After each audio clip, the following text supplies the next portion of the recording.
Let's do the same thing for wide receivers. These guys are going after the 10th round on Yahoo. I'll run through them real quickly if you're listening to the show. Brian Thomas Jr., who we talked in length about at the top. Jameson Williams, bigger role this year for the Lions. Khalil Shakir, Joshua Palmer, Rashid Shaheed, Dontavian Wicks, Josh Downs, who that little red marker next to him, listen, he might miss week 1. We'll see. Josh Downs is going to be an effective fantasy player. Darnell Mooney, Greg Dortch, Luke McCaffrey.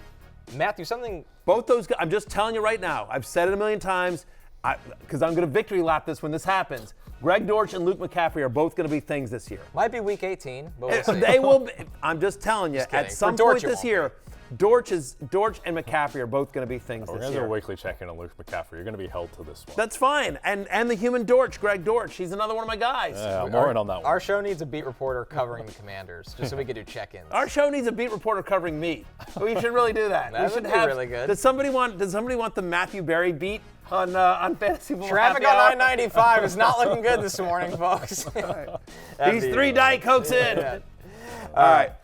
Jay, something you've pointed out time and time again the last couple of weeks is that no number 1 wide receiver for Justin Herbert should be left for dead in fantasy, and that's kind of happened with Joshua Palmer. Yeah, like, it wasn't that long ago. I understand it's a different offense. He doesn't have the same weapons, but like a couple years ago, Justin Herbert threw for 5,000 yards. It was QB2. He's one of, I think, the 6 most talented quarterbacks on earth right now. And yeah, I get that they're probably not going to throw the ball a ton, but I think the offensive line could be fine. Rashawn Slater at left tackle, Joe out, right tackle. Interior isn't as strong, but I think it's going to be a solid offensive line. And the thing is, like, Jim Harbaugh's just going to figure it out. Like, Jim Harbaugh is a really good coach. He wins wherever he goes. And I think that Justin Herbert is going to throw the ball. He's going to throw the ball sometimes. And Josh Palmer and Ladd McConkey, even if they lead the NFL in rushing attempts, like, he's still going to be at 40 to 45% pass rate.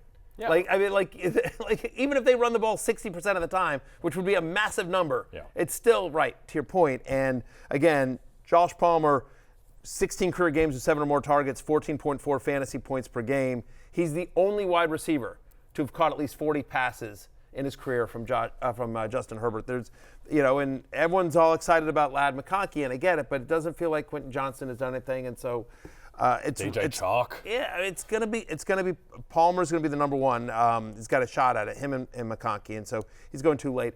As we showed you that list, there are a lot of guys on there that, again, similar. If you already had your draft, you're going through waivers tonight. Again, like we mentioned, Josh Downs, Dontavian Wicks, mentioned Dortch and Luke McCaffrey. But how about Jameson Williams as well? Like, Connor, we've talked about this. Had he not been hurt the year he came out of Alabama, he'd have been the number 1 wide receiver. He probably goes ahead of Drake London and Garrett Wilson for majority of teams, which that speaks to the talent he has, which is notably the speed. But he's a good route runner. He can track the ball. Jared Goff's a great deep thrower. They play all their games indoors this year. Like, Jameson Williams has a legit role in this offense. It can't just be Amon-Ra St. Brown and Sam Laporta every single play. Yep. We saw last year how Josh Reynolds would, continually have some nice little games there. Like, again, to your point about Goff on the deep ball, 3rd in the NFL in terms of completion percentage on deep passes. And the drumbeat has been steady in the offseason, during training camp, from Dan Campbell, who's a fairly honest coach, they're expecting big things this year from Jameson Williams. Yep, a lot of chat about how his route trees become more sophisticated, more intermediate stuff, less kind of just dependence on being a gadget player. So, I mean, yeah, it kind of like necessity is the mother of invention there. Like, he kind of has to do more and has to be good because they don't have anyone. They didn't replace Josh Reynolds, really. Like, the replacement for Josh Reynolds is more Jameson Williams. Because they invested so much in Jameson Williams. They traded up and gave up a lot of assets to get him. Now is the time. All the distractions are put aside. How about Khalil Shakir here, Jay? Obviously, new offensive coordinator Joe Brady, or new-ish, because he took over halfway through last year. Big fan of Shakir.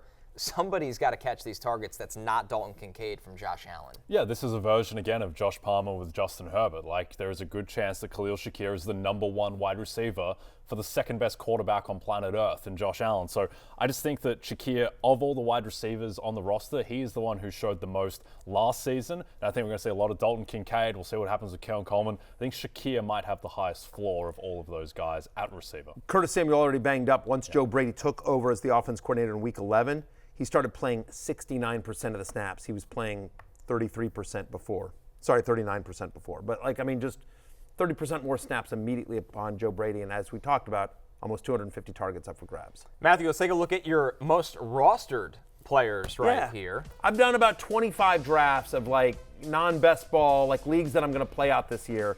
And so these are the guys that wind up on my team the most. Kyler Murray, of course, my ride or die, makes no. Jaden Daniels, especially in Superflex leagues, goes way too late. You know I love Isaiah Pacheco, a lot of Derrick Henry as well, including in the League of Assholes I have Derrick Henry. Brian Robinson, guys. Brian Robinson's going to score double-digit touchdowns. You can have the beat reporter mark that down too. Check in on that one as well. You heard it, Big Show. You got the job. You got it, Big Show. Like I'm just telling you, Brian Robinson's going to be the lead back of the Commanders, and they're going to run when they get in close. Malik Neighbors, I just absolutely love him. Him and Deontay Johnson, just massive target share for both those guys. Tank Dell, they want us to talk Nico and Diggs, which I get, but Tank Dell is still my guy. How about Trey McBride and Dalton Kincaid? You guys have talked. I've talked a lot about how I want to have elite tight ends this year. I prefer McBride and Kincaid where they go because I don't think there's much difference between them and Laporta-Kelsey, except for the fact that Laporta-Kelsey go 1 or 2 rounds ahead. Noticeable lack of fantasy life investors on this list. Just an observation. Well, I do have a decent amount of Josh Allen, but the problem is that they're so good. Well, so let's go through the ADPs. The fantasy life investors that would be relevant are Josh Allen, Joe Burrow, Jamar Chase, Austin Eckler. Say that I memorized them. Yeah. Like genuinely, I could memorize those better than love them all. Text Jamar and find out if he's going to play week 1.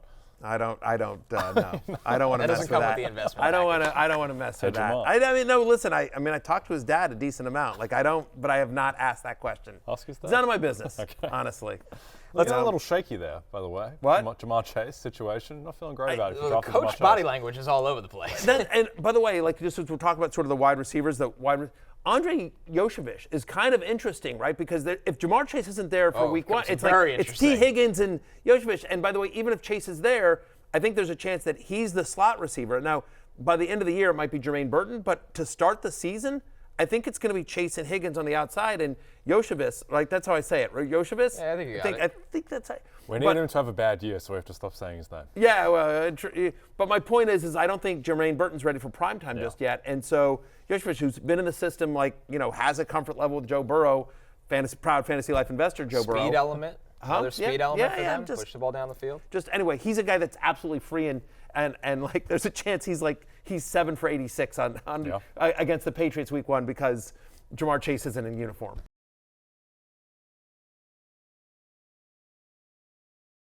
Hey, it's Matthew Berry from NBCSports.com and RotoWorld.com, and I want to thank you so much for watching whatever it is you just watched, or if nothing else, being too lazy to click out of the autoplay after this video started, after whatever it is you actually wanted to watch finished.